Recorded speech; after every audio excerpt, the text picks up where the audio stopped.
ಶತಾಯುಷಿ ಸಾಲು ಮರದ ತಿಮ್ಮಕ್ಕ ನಿಧನಗೊಂಡಿದ್ದಾರೆ. ಪತಿ ಸಮಾಧಿ ಪಕ್ಕದಲ್ಲಿಯೇ ಅವರ ಅಂತ್ಯ ಸಂಸ್ಕಾರ ಆಗಬೇಕು ಅಂತ ಅಲ್ಲಿನ ಗ್ರಾಮಸ್ಥರು ಪಟ್ಟಣ ಹಿಡಿದಿದ್ರು. ಅಂತ್ಯಕ್ರಿಯೆಗೆ ಹುಲಿಕಲ್ ಗ್ರಾಮಸ್ಥರು ಒತ್ತಾಯವನ್ನ ಮಾಡಿದ್ರು. ಸಾಲು ಮರದ ತಿಮ್ಮಕ್ಕ ಅವರ ಗಂಡನ ಊರು ಹುಲಿಕಲ್, ಅಂತ್ಯಕ್ರಿಯೆ ಇಲ್ಲೇ ಆಗಬೇಕು ಅಂತ ಗ್ರಾಮಸ್ಥರು ಒತ್ತಾಯ ಮಾಡಿದ್ರು. ಗಂಡನ ಸಮಾಧಿ ಪಕ್ಕದಲ್ಲಿ ಹೆಂಡತಿ ಸಮಾಧಿ ಕೂಡ ಇರಬೇಕು ಅಂತ ಅಲ್ಲಿನ ಜನ ಗ್ರಾಮಸ್ಥರು ಆಗ್ರಹವನ್ನು ವ್ಯಕ್ತಪಡಿಸಿದರು. ಅದು ಸಾಲು ಮರದ ತಿಮ್ಮಕ್ಕನ ಆಸೆ ಕೂಡ ಆಗಿತ್ತು. ತಿಮ್ಮಕ್ಕನ ಪಾರ್ಥಿವ ಶರೀರವನ್ನ ತಡೆದು ಗ್ರಾಮಸ್ಥರು ಪಟ್ಟು ಹಿಡಿದು ತಮ್ಮ ಈ ಒಂದು ಬೇಡಿಕೆಯನ್ನಿಟ್ಟು ಇಲ್ಲೇ ಗಂಡನ ಸಮಾಧಿ ಪಕ್ಕದಲ್ಲೇ ಹೂಳಬೇಕು ಅಂತ. ಇನ್ನು ಹಾಸನದಲ್ಲೂ ಶತಾಯುಷಿಗೆ ಅಂತಿಮ ನಮನವನ್ನ ಸಲ್ಲಿಕೆ ಮಾಡಲಾಗ್ತದೆ. ತಿಮ್ಮಕ್ಕನ ಅಂತಿಮ ದರ್ಶನವನ್ನ ಗಣ್ಯರು ಪಡೆದಿದ್ದಾರೆ. ಸಂಸದ ಮತ್ತು ಶಾಸಕರಿಂದಲೂ ಕೂಡ ಅಂತಿಮ ದರ್ಶನವನ್ನ ಮಾಡಲಾಗಿದೆ. ಇನ್ನು ನಾಳೆ ಬೆಳಿಗ್ಗೆಯಿಂದ ಸಾರ್ವಜನಿಕ ದರ್ಶನಕ್ಕೆ ಅವಕಾಶವನ್ನ ಕೊಡಲಾಗ್ತಾ ಇದೆ. ಬೆಂಗಳೂರಿನ ರವೀಂದ್ರ ಕಲಾಕ್ಷೇತ್ರದಲ್ಲಿ ಇದಕ್ಕೆ ಬೇಕಾದಂತಹ ವ್ಯವಸ್ಥೆಗಳಾಗ್ತಾ ಇದೆ. ಇದಾದ್ಮೇಲೆ ಜ್ಞಾನ ಭಾರತಿ ಆವರಣದಲ್ಲಿ ಅಂತ್ಯ ಸಂಸ್ಕಾರವನ್ನ ನೆರವೇರಿಸುವುದಕ್ಕೆ ನಿರ್ಧಾರವನ್ನ ತೆಗೆದುಕೊಳ್ಳಲಾಗಿದೆ. ಅವರ ಹುಟ್ಟೂರು ಹಾಸನದಲ್ಲಿ ಬರುವಂತಹ ಊರು, ಮತ್ತೊಂದು ಕಡೆ ಗಂಡನ ಊರು ಹುಲಿಕಲ್. ಈ ಎರಡೂ ಕಡೆಗಳಲ್ಲೂ ಕೂಡ ಅಲ್ಲಿನ ಗ್ರಾಮಸ್ಥರು ಒತ್ತಾಯವನ್ನ ಮಾಡಿದ್ರು.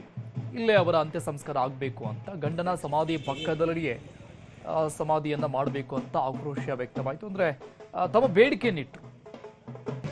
ಮತ್ತೊಂದು ಕಡೆ ಅವರ ಹುಟ್ಟೂರಿಗೂ ಕೂಡ ಅವರ ಪಾರ್ಥಿವವನ್ನ ತೆಗೆದುಕೊಂಡು ಹೋಗಲಾಯಿತು. ಅಲ್ಲಿ ಕೂಡ ಅಂತಿಮ ದರ್ಶನವನ್ನ ಗಣ್ಯರು ಪಡೆದುಕೊಂಡಿದ್ದಾರೆ.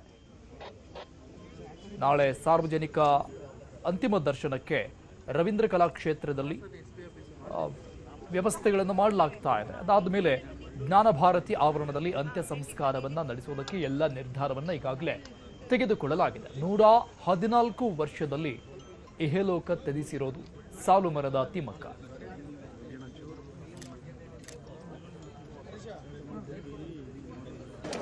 ಅಜ್ಜಿ ಕಳೆದ 22 ವರ್ಷಕ್ಕಿಂತ ಹೆಚ್ಚಿನ ಕಾಲ ಹಾಸನ ಜಿಲ್ಲೆಯಲ್ಲಿ ಕಳೆದಿದ್ರು. ಹಾಸನ ಜಿಲ್ಲೆ ನನ್ನನ್ನು ದತ್ತಕ್ಕೆ ತಗೊಂಡಿದ್ರು. ಅವ್ರ ಕೊನೆಯ ದಿನಗಳನ್ನ ಯಥೇಚ್ಛವಾಗಿ ಹಾಸನ ಜಿಲ್ಲೆ ಬೇಲೂರು ತಾಲೂಕು ಬಳ್ಳೂರಿನಲ್ಲೇ ಕಳೆದ್ರು. ಹಾಸನದ ಜನಕ್ಕೂ ಅಷ್ಟೇ ಪ್ರೀತಿಸಿದ್ದಾರೆ ಅವ್ರನ್ನ. ಹಾಗಾಗಿ ಅವ್ರ ಅಂತಿಮ ದರ್ಶನಕ್ಕೆ ಇಲ್ಲಿ ಕೂಡ ಅವಕಾಶ ಮಾಡಿಕೊಡ್ಬೇಕು ಅಂತೇಳಿ ಇಲ್ಲಿಗೆ ತಗೊಬಂದಿದ್ದೀನಿ. ಬಳ್ಳೂರಿಗೆ ತಗೊಂಡು ಹೋಗ್ತೀವಿ. ನಂತರ ಬೆಂಗಳೂರಿಗೆ ನಾಳೆ ಬೆಳಗ್ಗೆ 8 ಗಂಟೆಗೆ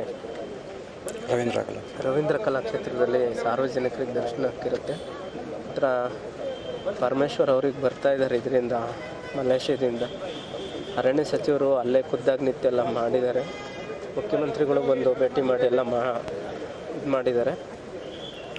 ನಾಳೆ ಜ್ಞಾನ ಭಾರತಿಯಲ್ಲಿ ಮಾಡೋದು. ಅವರು ಬೇಲೂರಿನಲ್ಲಿ ಅವರ ವಾಸವಾಗಿದ್ದು, ಇದಾದ ನಂತರ ಬೆಂಗಳೂರು ಜ್ಞಾನ ಭಾರತಿಯಲ್ಲಿ ಮಾಡ್ತಕ್ಕಂಥದ್ದು. ರವೀಂದ್ರ ಕಲಾಕ್ಷೇತ್ರದಲ್ಲಿ ನಾಳೆ ಬೆಂಗಳೂರು ಜ್ಞಾನ ಭಾರತಿಯಲ್ಲಿ ಮಾಡ್ತಾರೆ. ಬಹುಶಃ ನನಗೆ ಅವ್ರಿಗೆ ಅಪಾರವಾದಂಥ ಗೌರವ ನೀಡಿದೆ.